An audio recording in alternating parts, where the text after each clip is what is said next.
Hey everyone, this is David. Welcome back behind the velvet rope. Let's just get right into it today because we are joined by the one, the only Gabriela, Melissa's old nose. Hi, everyone. What's going on? You are on the West Coast. I'm here in New York City. How's life over there? And RHOBH is back. Oh my God. Yes, so much tea. So much, like it's so juicy. I And then feel so ripped off having only watched Jersey and now watching Beverly Hills. I've been missing something for sure, and it's been Beverly Hills. Can you believe this? Now, we will talk some Jersey afterwards because I got a lot to say about some things that are happening in the real world in Jersey, as I'm sure do you. But I loved this episode. I love this first episode. I loved it.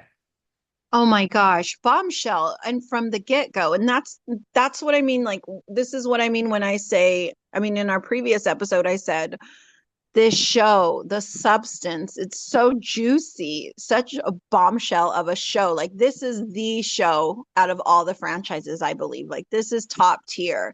They deliver, they know the assignment. Everyone comes in with, what they have to offer, but what they have to offer is not manufactured, fake, made up bullshit. Like, it is the real deal.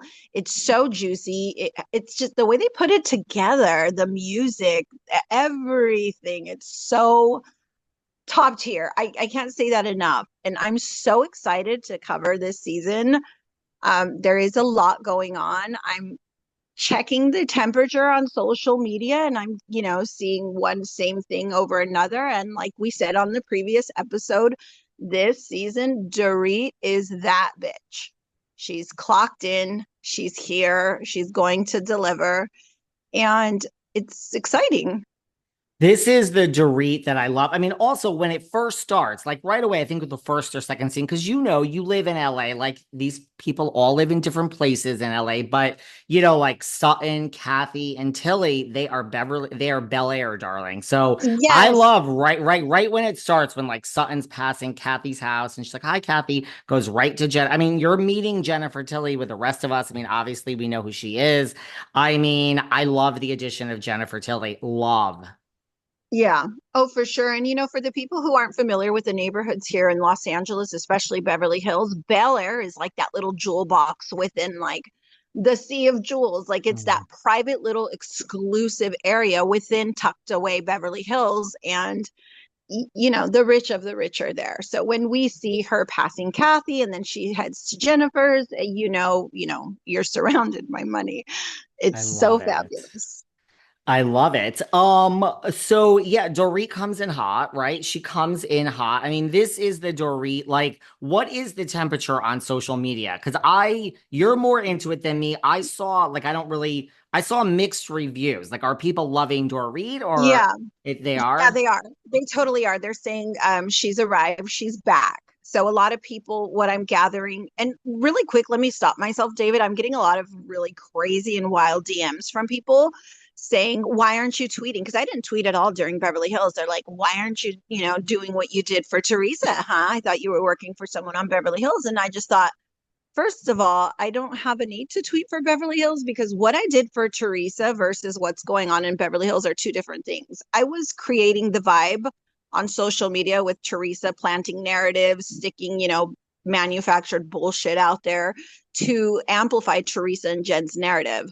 What's taking place in Beverly Hills is I'm like just reading the room. So I don't have to like tweet every 5 minutes. Plus, with Teresa, we were given screeners. So we were posting clips and talking shit about the Gorgas and Margaret. Beverly Hills is a whole nother ballpark. This is totally different. It has nothing to do with what I was doing over on with the Jersey cast. But anyway, what I am feeling on social media is Dorit. They are loving Dorit. um a lot of people I did see sprinkle here and there like, "Oh, finally she's being authentic, finally she's giving us something real," because all of her storylines have been really pretentious since they call her a social climber. However, I love that Dorit is coming in fresh and she just laid it on the table. We're going to get into her scene with Erika at the mogul store where she drops all these bombs, especially in regards to PK. But I just think that we can all really appreciate a housewife who comes in hot, number one. And number two, who is not giving us bullshit, who's not tiptoeing around subjects, who is delivering the truth because we are here to watch reality, and who's going to lay it all on the table. I mean, unlike Teresa last season, we saw her drag out with Louie and Jennifer, and then at her Namaste event, oh, wait till we expose what happened in court. Wait till my lawyer tells you what happened. Just wait, wait, wait. She said that for like 5 episodes. And then when we got to the scene where Jim Leonard talked about Margaret talking to the cast, it was like, huh? Crickets? Like such a dud. So like you see the difference in a housewife who streams out a manufactured storyline versus someone like Dorit who has checked in, gave us the substance up front, and it's so juicy. Like there's no need to tease it. Drop it on our plates and boom, let's devour it going forward because there's so much substance. So I mean, I'm ready. Beverly Hills is where it's at.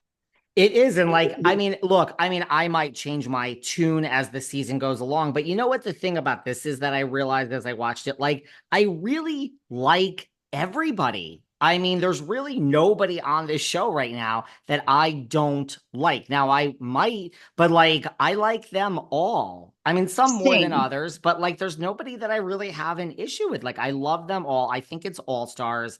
I agree. Like this, I mean, I love Dorit. Just, I've loved her in general. I find her so interesting to watch.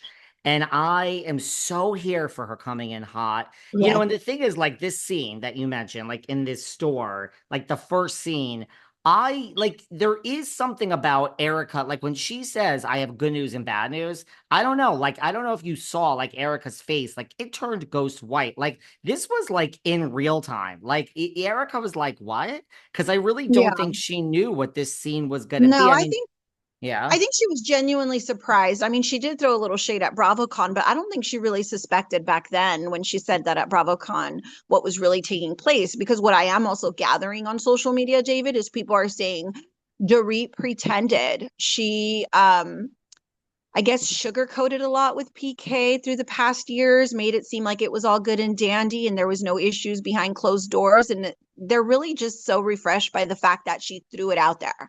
So I think it did come to a surprise. You know, it is a surprise to a lot of people. It did really shock them. And I think Erika's reaction was very genuine because she did a good job pretending that everything was peaches and cream in that marriage.